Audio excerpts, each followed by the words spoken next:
दोस्तों आज का ये जो वीडियो है टोटल 2 पार्ट में होगा और इन दोनों पार्टों में मैं आप लोगों को 2 बड़े और महत्वपूर्ण घटनाओं के बारे में बताऊंगा। यहाँ पे वीडियो का पहला पार्ट संपूर्ण रूप से जापान के तरफ से उठाए जाने वाले एक नए कदम को लेके है, जहाँ पे बताया जा रहा है कि जापान पहली बार की तरह हथियारों के रूप में अपने फाइटर जेटों तक को एक्सपोर्ट करने के लिए तैयार हो चुका है। जबकि वीडियो का दूसरा हिस्सा पाकिस्तान के स्पाई शिप को लेके है और रिपोर्ट में दावा किया जा रहा है कि चाइना के जैसे पाकिस्तान के स्पाई शिप को भी हाल ही में स्पॉट किया गया है और पाकिस्तान कि ये जो स्पाई शिप था ये असल में हाल ही में चाइना से एक इनवर्ड जर्नी को शुरू किया है और उसी जर्नी के दरमियान इसे सैटेलाइटों के द्वारा स्पॉट कर लिया गया। और दोस्तों इन दोनों विषयों के बारे में डिटेल में जानने के लिए वीडियो के आखिर तक बने रहिए और चैनल को सब्सक्राइब और वीडियो को लाइक जरूर कीजिए। तो दोस्तों आप लोगों की जानकारी के लिए बता दूं कि जापान एक समय तक दुनिया में सबसे बड़े मिलिट्री ताकतों में से एक था और जापान एयरक्राफ्टों से शुरू करके एयरक्राफ्ट कैरियर तक का निर्माण करता था और एक तरीके से आप कह सकते हैं कि द्वितीय विश्व युद्ध के दरमियान जापान अपने इन मिलिट्री टेक्नोलॉजियों के कारण ही एक समय तक इंडो पैसिफिक के एक बहुत बड़े रीजन के ऊपर राज भी करता था। पर द्वितीय विश्व युद्ध में हारने के बाद और दो परमाणु हथियारों की बार झेलने के बाद जापान की तरफ से अपने इन हथियारों के स्ट्रेटेजी को बदल दिया गया और ऑफेंसिव हथियारों का साथ छोड़ के जापान अपने आप को केवल डिफेंसिव रखने के लिए हथियारों का उपयोग करने लगा। जबकि इसके अलावा जापान की तरफ से हथियारों के एक्सपोर्ट के ऊपर भी एक तरीके से रोक लगा दिया गया था। पर दोस्तों दशकों के बाद जापान की तरफ से अपने इन नीतियों को बदलते हुए 15 मार्च के दिन एक बहुत बड़ा डिसीजन लिया गया, जिसके अंतर्गत जापान अब अपने खुद के फाइटर एयरक्राफ्ट तक को एक्सपोर्ट कर सकेगा। रिपोर्टों में दावा किया जा रहा है कि जापान, इटली और ब्रिटेन के द्वारा जो नेक्स्ट जनरेशन के एयरक्राफ्टों का डेवलपमेंट किया जा रहा है, असल में उन एयरक्राफ्टों को एक्सपोर्ट करने के लिए जापान की अथॉरिटी की तरफ से परमिशन दे दिया गया। आप लोगों की जानकारी के लिए बता दूं कि पिछले साल ही जापान, इटली और यूनाइटेड किंगडम के बीच में 6th जनरेशन के एयरक्राफ्टों को मतलब ग्लोबल कॉम्बैट एयर सिस्टम्स को डेवलप करने को लेकर एक समझौता हुआ है और इस समझौते के अंतर्गत तीनों देश मिलकर जहां पे इन एयरक्राफ्टों का डेवलपमेंट करेगा, तो वहीं पे आशा किया जा रहा है कि साल 2035 तक ये एयरक्राफ्ट बन के तैयार हो जाएगा। और साथ ही साथ इस प्रोजेक्ट का मकसद है नेक्स्ट जनरेशन का मतलब 6th जनरेशन के एयरक्राफ्टों का डेवलपमेंट, जो कि केवल इन 3 देशों की ही आवश्यकताओं को पूरा नहीं करेगा बल्कि आवश्यकता पड़ने पे इन देशों के द्वारा फ्रेंडली कंट्री मतलब तीनों देशों के ही दोस्त देशों को एक्सपोर्ट किया जाएगा। पर दोस्तों जापान एक डेवलपमेंट पार्टनर रहने के कारण जापान के कुछ नियमों को बदलना आवश्यक था, तभी जापान के द्वारा को डेवलप में बनाए जाने वाले इन एयरक्राफ्टों को एक्सपोर्ट करना संभव हो पाता है। और दोस्तों 15 मार्च के दिन जापान की तरफ से इन नियमों को अब संपूर्ण रूप से बदल दिया गया है। अब दोस्तों इन नियमों में थोड़ा बहुत बदलाव के कारण ही जापान अब अमेरिका के अलावा अन्य देशों के साथ भी मिलकर हथियारों को निर्माण कर पा रहा है और अब संपूर्ण रूप से इस नियमों में बदलाव आने के बाद अब जापान थर्ड कंट्री को भी हथियारों को एक्सपोर्ट कर सकेगा। हालांकि पिछले साल ही जापान की तरफ से इशारा दे दिया गया था कि जापान अपने हथियारों को एक्सपोर्ट करने को लेकर नियमों को बदलेगा और उस दरमियान जापान की तरफ से यह साफ कर दिया गया था कि इंडो पैसिफिक रीजन में जापान के साथी देशों को जापान अपने हथियार खास करके मिसाइल, आर्टिलरी, टैंक और जेट इंजनों को एक्सपोर्ट करेगा। और दोस्तों उन देशों के लिस्ट में तब भारत का नाम का भी जिक्र किया गया था। हालांकि फिलहाल देखा जाए तो ग्लोबल कॉम्बैट एयर सिस्टम या फिर कहे तो ये जो 6th जनरेशन के एयरक्राफ्टों का डेवलपमेंट हो रहा है, ये भारत की तरफ से शायद ना खरीदा जाए, क्योंकि एक समय ब्रिटेन के द्वारा भारत को इस प्रोजेक्ट में जुड़ने को लेकर भी इन्वाइट किया गया था। और दोस्तों तब भारत की तरफ से AMCI एयरक्राफ्टों को डेवलप करने के कारण यहाँ पे ब्रिटेन के इस प्रस्ताव को ठुकरा दिया गया था। तो वहीं पे साल 2035 तक तो भारत के AMCI Mark II एयरक्राफ्ट भी बनके तैयार हो जाएगा और दोस्तों उस दरमियान जापान से इन एयरक्राफ्टों को खरीदने का तो कोई संभावना ही नहीं रहेगा। हालांकि दोस्तों जापान के इस तरीके के नियमों में बदलाव होने के कारण अब जापान भारत के कई तरीके के मिलिट्री टेंडर में भी डायरेक्टली पार्टिसिपेट कर सकेगा और ऊपर से साउथ चाइना सी रीजन में कई सारे देश ऐसे हैं जो कि चाइना के तांडव से परेशान है, उन देशों को भी जापान मदद कर सकेगा। फिलहाल दोस्तों ग्लोबल कॉम्बैट एयर प्रोग्राम को देखा जाए तो 3 देश मतलब इटली, जापान और यूनाइटेड किंगडम के तरफ से इन एयरक्राफ्टों के निर्माण का काम को शुरू किया जाना है। और रिपोर्ट के मुताबिक इन एयरक्राफ्टों का उपयोग प्राइमरीली रॉयल एयरफोर्स मतलब ब्रिटेन के एयरफोर्स के अलावा जापान के एयर सेल्फ डिफेंस फोर्स और इटालियन एयरफोर्स की तरफ से किया जाएगा। जबकि इन एयरक्राफ्टों की फर्स्ट फ्लाइट को साल 2027 के लिए एक्सपेक्ट किया जा रहा है। वहीं पे इन एयरक्राफ्टों के मैन्युफैक्चरिंग का जो काम है वो BAE system, military air and information के और मित्सुबिशी हेवी इंडस्ट्री, लियोनार्डो जैसे कंपनियों के द्वारा ज्वाइंटली किया जाएगा। और आप लोगों को यह भी बता दूं कि जापान के द्वारा इस एयरक्राफ्ट के प्रोजेक्ट में जुड़ने के बाद अपने मित्सुबिशी FX एयरक्राफ्टों के कॉन्सेप्ट को भी ड्रॉप कर दिया गया है, जो कि एक नेक्स्ट जनरेशन के इंडिजीनियस एयरक्राफ्टों का प्रोग्राम था। और रिपोर्ट में दावा किया जा रहा है कि मित्सुबिशी कंपनी अब अपने पुराने एक्सपीरियंसेस को अपने ग्लोबल कॉम्बैट एयर प्लेटफॉर्म के प्रोजेक्ट में ही इस्तेमाल करेगा। जबकि वहीं पे जापान इन एयरक्राफ्टों के सहारे जहां पे अपने पुराने हो चुके मित्सुबिशी F2 मतलब F-16 एयरक्राफ्टों के जापानीज वर्जनों को रिप्लेस रिप्लेस करेगा, तो वहीं पे यूरोप के अंदर इन एयरक्राफ्टों का उपयोग करके ब्रिटेन और इटली के द्वारा यूरोफाइटर टाइफून जैसे एयरक्राफ्टों को रिप्लेस किया जाना है। हालांकि इन एयरक्राफ्टों के निर्माण के बाद कई सारे और भी देश इन एयरक्राफ्टों को खरीद सकता है, क्योंकि यूरोप में कई सारे देश ऐसे हैं जो कि राफेल और यूरोफाइटर टाइफून का उपयोग कर रहा है, जिससे कि साल 2035 के बाद से रिप्लेस करना पड़ेगा। वहीं पे यूरोप में 5th जनरेशन के फाइटर एयरक्राफ्टों के डेवलपमेंट को अगर देखा जाए तो फ्रांस और जर्मनी के नेतृत्व वाले भी एक एयरक्राफ्ट मतलब फ्यूचर कॉम्बैट एयर सिस्टम का भी डेवलपमेंट हो रहा है, जो कि राफेल और यूरोफाइटर जैसे एयरक्राफ्टों को रिप्लेस करने का ही एक कॉन्सेप्ट है। और दोस्तों इन एयरक्राफ्टों के भी timeline global combat air platform के ही टाइमलाइन के ही बराबर है। अब दोस्तों एक तरफ जहां पे जापान अपने फाइटर एयरक्राफ्टों को एक्सपोर्ट करने के लिए एक बहुत बड़ा तैयारी कर रहा है, तो वहीं पे चाइनीज स्पाई शिपों के बाद अब पाकिस्तान के स्पाई शिप को भी स्पॉट किया गया है। दोस्तों मीडिया रिपोर्टों में दावा किया जा रहा है कि हाल ही में ही सैटेलाइट इमेज में पाकिस्तान के स्पाई शिप PNS रजवान को चाइना से एक इनवर्ड जर्नी के तरफ स्पॉट किया गया है। हालांकि इस जहाज का इस जर्नी के पीछे मकसद क्या था इसका अब तक खुलासा नहीं हुआ है, लेकिन एक्सपर्टों का मानना है कि ये जो जर्नी था इसका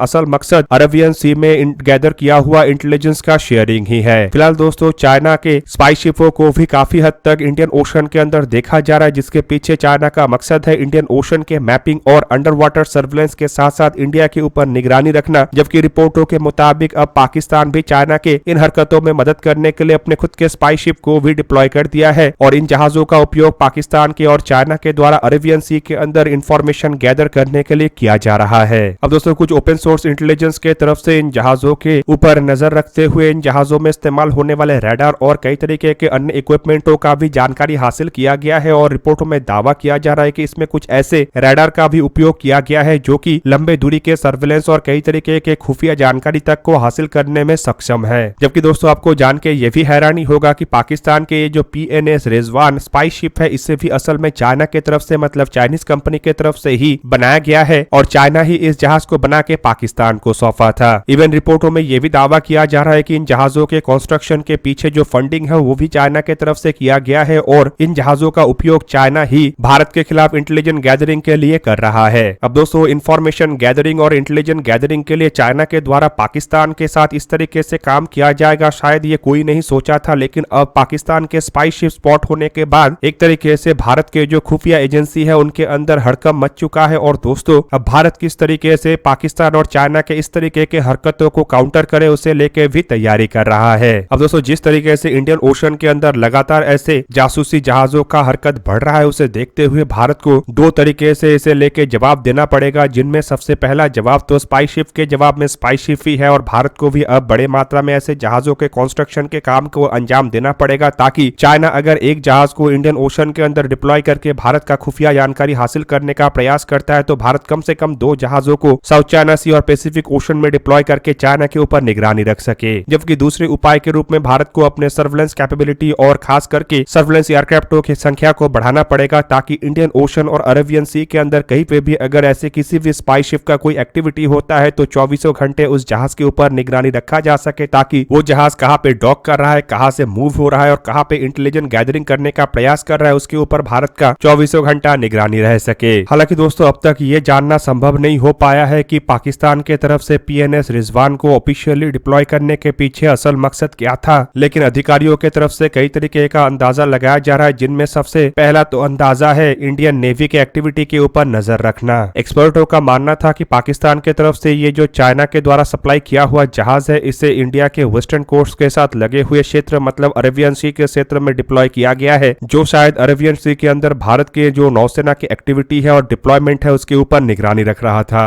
और शायद यहाँ से कुछ इन्फॉर्मेशन को गैदर किया गया होगा जो कि चाइना को पाकिस्तान के द्वारा ट्रांसमिट किया गया होगा। जबकि इसके अलावा वेस्टर्न जहाजों के जो इंडिया में आगमन है उसके ऊपर निगरानी रखना भी एक बहुत बड़ा कारण हो सकता है, क्योंकि चाइना लगातार वेस्टर्न देशों का भारत के साथ जो कोलैबोरेशन है उसके ऊपर भी निगरानी रख रहा है, और पिछले कुछ सालों से जो कई सारे वेस्टर्न देशों के जहाज इंडिया में आ रहा है और डॉक कर रहा है उसका भी इंफॉर्मेशन चाइना गैदर करना चाहता है, जिसके लिए पाकिस्तान का उपयोग चाइना के लिए सबसे बड़ा बात हो सकता है। क्योंकि अगर पाकिस्तान अरेबियन सी के अंदर अपने स्पाई शिप को इस्तेमाल करता है तो इससे कुछ वेस्टर्न देशों को शायद प्रॉब्लम ना हो, लेकिन ये जो इन्फॉर्मेशन पाकिस्तान गैदर करेगा ये इन वेस्टर्न देशों को बाद में जाके काफी मुश्किल पैदा कर सकता है, क्योंकि ये सभी इन्फॉर्मेशन चाइना को पाकिस्तान की तरफ से शेयर किया जाएगा, जिसका उपयोग चाइना के द्वारा उन देशों के खिलाफ भी किया जाएगा। फिलहाल दोस्तों देखा जाए तो पाकिस्तान जैसे देश जो कि भूखमरी से मर रहा है और चावल तक जुगाड़ करने का जिसका क्षमता नहीं है वो स्पाई शिप को ऑपरेट कर रहा है, ये काफी हैरानपूर्ण बात है। और दोस्तों इससे एक बात तो साफ हो गया है कि ऐसे जहाजों को ऑपरेट करने का जो असल मकसद है वो पाकिस्तान का नहीं है, बल्कि ये मकसद चाइना का है। और चाइना पाकिस्तान के कंधे पे रख के गोली चला रहा है, जिससे कि एक तरफ चाइना भारत को प्रेशराइज कर सके और दूसरी तरफ पाकिस्तान के थ्रू भारत को प्रेशराइज किया जा सके। दोस्तों आप लोगों को क्या लगता है कि इन स्पाई शिप को काउंटर करने के लिए भारत को कौन से स्ट्रेटेजी के अंतर्गत आगे बढ़ना चाहिए? मतलब अपने खुद के बड़े मात्रा में स्पाई शिप को कंस्ट्रक्ट करना चाहिए या फिर सर्वेलेंस इक्विपमेंटों को बढ़ाना चाहिए? कमेंट करके अपने राय अवश्य दीजिए। दोस्तों आज के इस वीडियो को यही पे ही करते समाप्त, किसी और एक दिन किसी और एक वीडियो में मिलेंगे, तब तक के लिए जय हिंद, वंदे मातरम।